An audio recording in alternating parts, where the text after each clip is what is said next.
Copper is powering everything from electrification to the AI revolution, and Atex Resources is making waves with what it calls the biggest copper discovery in the best jurisdiction in the world in more than a decade. The company's Valeriano project in Chile has just delivered a major resource update, and it's shaping up as one of the most significant undeveloped copper projects anywhere. Joining us now to talk about that discovery and the drilling program, as well as what comes next, is Atex President and CEO Ben Pullinger. Ben, thanks very much indeed for coming in. Devin, great to be here. You've described Valeriano as one of the largest undeveloped underground copper gold project or site. What sets this discovery apart from the others in the past? I think there's a few things. I think one, let's start with speed. Speed and efficiency. We've gone from geological curiosity to world-class deposits in less than 4 years. That's unheard of. A lot of it speaks to the quality of the asset, because every time we invest in the asset, it keeps getting better. The grade distribution sets it apart as well. It is incredibly silky smooth from one side to the other, very consistent, very predictable. So that's obviously a benefit. The other benefit to it is when you start to look at the metallurgical, kind of qualities of the asset as well. You've got a granodiorite intruding into basically a sponge, a rhyolite. So you get, I'm getting a little complicated here, a little technical. We get equigranular chalcopyrite and bornite spread out as far as the eye can see. So what that means is we can also recover very easily with not a lot of energy up front, and the majority of up to 95% of our copper, and a little bit of leaching, we can recover up to 94% of the gold. And what's really exciting about that is we can do that at a 200 micron grind. I want to talk about the phase 6 drilling, right? What were the key targets here, and how do you expand this forward? Look, I mean, so like it's been really, really interesting. Like phase 3, we put it on 22,000 meters. We put that first kind of resource together, 1.5 billion tons at just under 0.7 copper equivalent. We showed that this was something that could be special. Right. Phases 4 and 5, we've almost doubled the amount of metal that we have in the system. We've brought the grade up, and we've shown that the edges of the system are still unknown. Now that we've discovered B2B, we're looking around, we're getting to know our data a little bit better, we're understanding our geophysics and our targets, and we're seeing maybe there are 3 or 4 more of these B2B style targets that occur kind of like on a horizon, that if we can link that all up and put north of 60 to 100 million tons at 1.5 to 2% copper equivalent, that on its own is a world-class starter mine. And that's really what we're trying to do. We know we've got a world-class porphyry sitting below this. Now we're trying to see how quickly we can de-risk this and de-risk a potential startup by adding more high-quality, high-grade breccia mineralization across this horizon, and then seeing what that would look like on a potential economic scenario in a few years. And as I understand it, the B2B drill results, that was high-grade, right? Nailed it, yeah. So that's stuff that, like I said, it's in the resource right now. Yeah. The first time we've estimated it, we're sitting at something that's around just over 30 million tons at just under 1.5% copper equivalent. The first hole of phase 6, I think we're going to get another kind of I'm hoping for something that looked like 23A. We've got 150 to 200 meters at 2% copper equivalent, because that will grow the zone and it will increase the grade there and show that we can continue to grow it.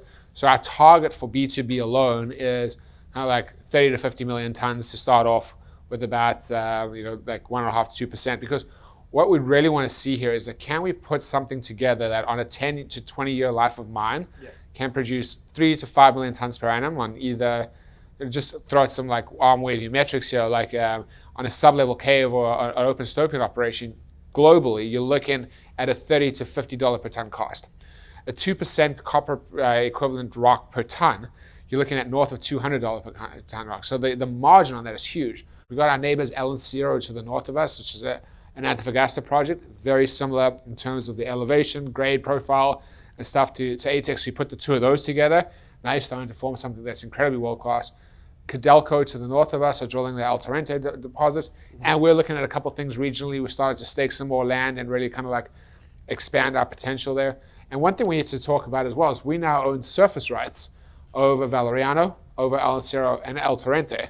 So it reduces our costs to explore, also generates modest revenue for us, but really something that we believe like it will have intrinsic strategic benefit to us in the future. Yeah, so superb location in terms of that, right?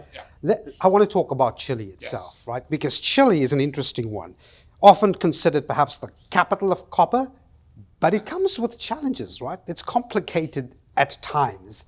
How confident are you that Valeriano can actually go out smoothly in this type of setting? Look, I mean, like, everything has to be taken in context, right? And I think if you look at the geopolitical atmosphere in the world today, I don't think there's a better place you can be in terms of if you're going to invest a few $1 billion into something and wake up the next day and know that you have security of title. Chile for the last 50 years has been that place. Like, you look at you look at all the big mines there. Like, Atex just built their biggest mine there. BHP's invested $16 billion into Escondida to maintain production there. Companies like that are not investing in Chile based on the fact that they're worried that they're not going to be able to hold on to their investment tomorrow. We've seen stuff with Cobre Panama and other places in the world that really make that really drive home the impact of that political risk. So I think Chile is a good place to be. I think when you look at Chile's long-term outlook and what the policy changes they've made over the last 2 years, it's been absolutely phenomenal. They're trying the federal target is to double copper production while reducing the time to get permits by between 30 and 70%. So there's direct benefits to this. One of the other things that I think Chile has done very well is they've said that we'll permit the infrastructure needed to link the Andes to the ocean, but we're just not going to do it on a single-use basis. Yeah. We want to see collaboration. We want to see consortianism. And I think this is great. This is how regulation should work, is like set the framework and let the private industry figure out then how you go and get the most out of these. Bearing in mind that we're always we're working on Chilean assets for the benefit of the Chilean people, and we want to be seen as good partners. Which leads me to my next question: ESG, right? Rightfully, it needs to be illuminated, and it has been illuminating for the last couple of years. What's it been like having these consultations with the stakeholders?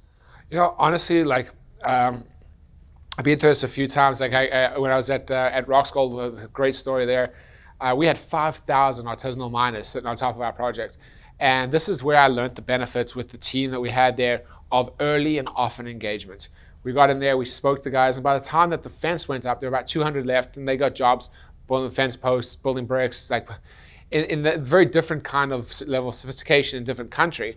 But the lesson is the same: often and early engagement. Work with the community, like Felipe Pinheiro, our country manager there. He's a genius at this stuff. We've got Giselle, our community teams. We've set up programs that we're very proud of. One in particular that was started early on in the history of Atex was called Prepper Atex, where we bring people to the project, we train them. We train them as geotechnical assistants. We're training them to do food handling and camp services. We're working on developing trying to develop other economic streams in the area, and actually one that the benefits of us having done this far exceeded what I thought the initial investment was. We've put Starlink into schools and clinics.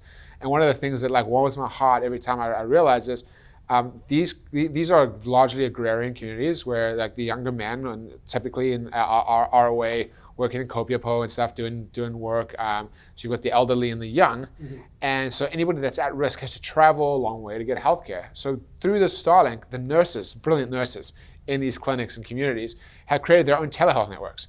So we are making meaningful differences and having, even at an exploration stage, we are impacting the lives of the people around us in a positive way, and that's all we ask for.